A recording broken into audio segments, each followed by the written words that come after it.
भाजप आमदार गोपीचंद पडळकर यांनी शरद पवारांना टोला लगावलाय। विधानसभा निवडणुकीआधी मला 2 लोक येऊन भेटले, त्यांनी 160 जागा जिंकवण्याची गॅरंटी दिली होती, असा दावा पवारांनी केला होता। याला पडळकरांनी प्रत्युत्तर दिलंय। शरद पवार असे एकमेव व्यक्ती आहेत ज्यांना कोणत्याही गावातल्या सगळ्यांची नावं माहिती असतात, मात्र ज्यांनी ही ऑफर दिली त्यांचं नाव पवारांना लक्षात कसं राहत नाही, असा खोचक सवाल पडळकरांनी विचारलाय। शरद पवारांचं तुम्ही दिसताय गावाचे सगळे नाव माहीत असतात। शरद पवारांना सगळी नावं माहीत आहेत, पण ते दोघं जर 160 आमदार करतो म्हणले तेवढी दोघं नाव विसरले ते, बाकी सगळी त्यांना माहीत आहे। तुम्ही गावातल्या 50-50 लोकांची भावने मला सांगितलं की सागरला एका गावाचे 50-50 लोकांची नावं माहीत आहे। दरम्यान शरद पवारांनी काय दावा केला होता, शरद पवार काय म्हणाले होते पाहूया।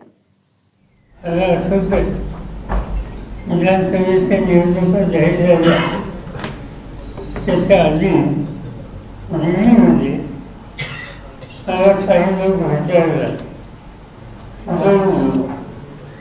त्यांची नावं पत्ते हे आता माझ्याकडे नाही आहेत, पण मी त्याचं लक्ष दिलं नाही। आणि त्यांनी मला सांगितलं की महाराष्ट्रामध्ये 288 विधानसभेच्या जागा आहेत आणि जवळला 160 जागा निवडून येण्याची गॅरंटी दिली।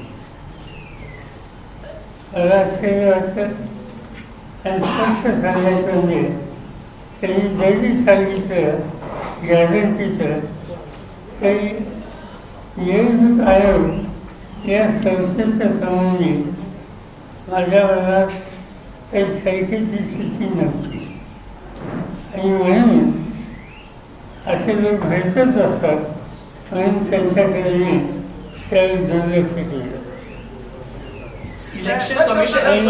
एक मिनिट, लेट हिम फिनिश।